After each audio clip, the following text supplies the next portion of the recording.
8 at 10 starts now.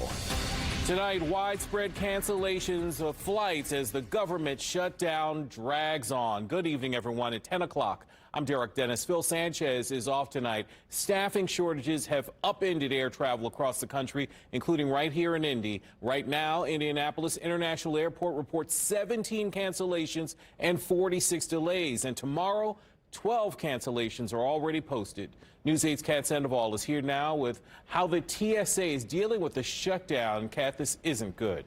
No, not at all, Derek. Indiana TSA Union Rep Miles Wagner tells me he is compelled to speak up because of the urgency of the matter. It's been 38 days since the government shutdown, and he says TSA workers are stressed. The morale is low, and they're just doing the best they can. Yeah, we've had people quit because they can't pay their landlord. We've had people that had their gas and water shut off because they can't pay those bills.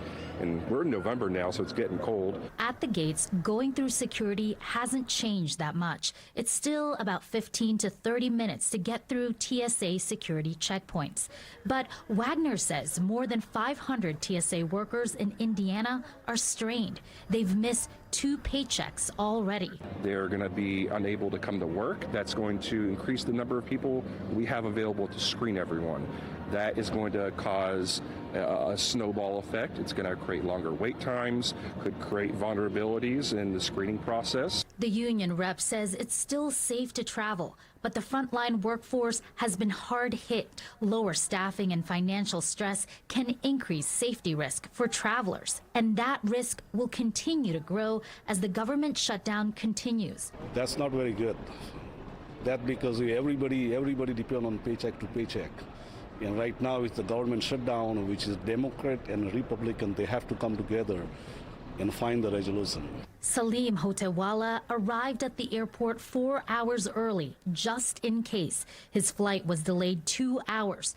Some are just grateful that TSA workers have chosen to work today. People have been extremely friendly, and I haven't had any issues getting in or out of an airport where anyone has made me feel like I'm an inconvenience, despite the fact that they're doing this as a volunteer, and I really appreciate their service.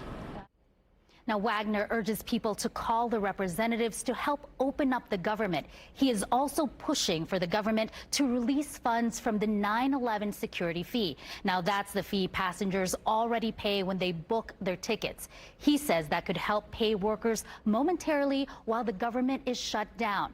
And so far, more than 100 TSA workers have already utilized free groceries from Gleaner's Food Bank.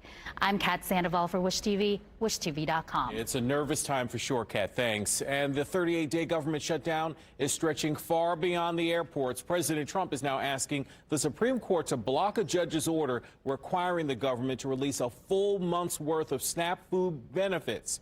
Karen Kafer reports on how the shutdown is taking food off the table for families nationwide.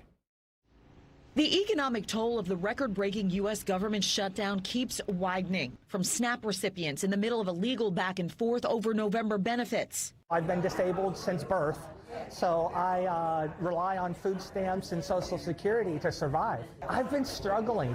It's been really hard. I've literally been eating spaghetti for 4 days because it's all I have in my apartment. 2 government workers on the job without pay for more than a month, leaning on food banks and food drives. Some of them, it's brought them to tears with the support that they've seen from the community and the outreach. And small businesses feeling the squeeze of both higher prices and struggling consumers. They're buying things that they can throw in their freezer and stretch to the last, towards the end of the month as well, because we don't know what's going to happen. It all has Americans feeling worse about the overall economy, according to the latest University of Michigan Consumer Sentiment Survey released Friday. The October index fell to its lowest level since June of 2022, when inflation peaked at a 4-decade high. Top White House economic advisor Kevin Hassett told Fox Business Friday the lengthy shutdown's economic impact is far worse than expected. There are pockets that are really hurting, and if we go another month or so, then who knows how bad the economy could be this quarter. Friday was supposed to bring the federal government's latest look at the labor market, but October's monthly jobs report, like September's, is on hold because of the shutdown. In Washington, I'm Karen Kafer. Meanwhile, two members of Indiana's best political team say legislators need to come to an agreement now to fund the government. News 8's Phil Sanchez spoke with them during this week's episode of All Indiana Politics. Probably what the most important thing that we need to remember is that in previous shutdowns, SNAP benefits have been funded.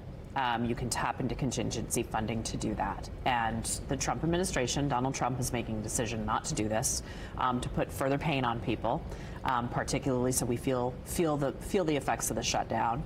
And we're looking at a situation where we have 44% of people on SNAP are under the age of 18. And you have children who are going hungry. But at the same time, you've got a ballroom that's being built in the White House. You've got, a brand new marble bathroom. And I think this is a question of priorities. I think we do need people to come to the table. We do need people to get this done. But I do think that there should be the political will to fund SNAP. So people who are the most vulnerable, I mean, we're talking about people with disabilities. We are talking about people who desperately need that food. We should be able to find the political will to get that done. Mario, your thoughts? I think we need to have the political will to fund this economy and get the country back moving. The Republicans on the Senate side have tried to pass 11 different bills that include SNAP funding in it, and the Democrats have voted against it. Now, I'm not trying to blame it on Democrats. Democrats are trying to get things accomplished as part of negotiation tactics. I think that Trump is trying to use this as leverage to try and get both sides to the table to get something accomplished, because this is the longest running shutdown at this point. Yep. When is the end in sight?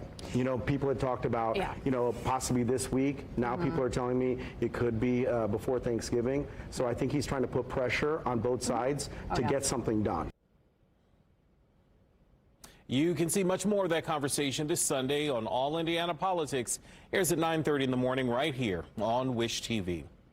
The Boys and Girls Club of Indianapolis is providing additional support for kids most at risk. Maggie Lewis, the CEO and executive director of the Boys and Girls Club of Indianapolis, joined our Focus on Family and Community show today to share how the organization is helping feed those in need and bring hope during these challenging times.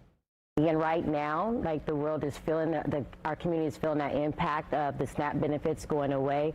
We're providing those meals, but we're asking the community to come alongside us to provide extra meals, that extra support for our kids. We need not financial support, we need gift cards, we need food. Again, we want to make sure that when our kids come to the Boys and Girls Clubs of Indianapolis, we have that food available to them, but then also when they leave for the weekends, we want to make sure that families have the food they need until their kiddos return back to our space on Monday. Lewis says when it comes to donating, families can give whatever works for them to the Boys and Girls Club of Indianapolis. She says any donation is greatly appreciated. Well, News 8 has much more on the city's community-wide response to expand food outreach and where you can find food banks available. Just grab your phone and scan the QR code on your screen.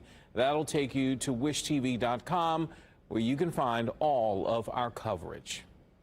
Well, the Indiana Department of Health, says nearly 50 employees could be furloughed this Sunday if the government shutdown continues. According to the Indiana Capitol Chronicle, 48 workers with the department's Consumer Services and Healthcare Regulation Commission were notified they may temporarily lose their jobs. Those employees help license healthcare facilities and oversee quality of care, positions funded by both state and federal dollars. The department, which has about 900 employees, says anyone furloughed will be eligible for unemployment benefits.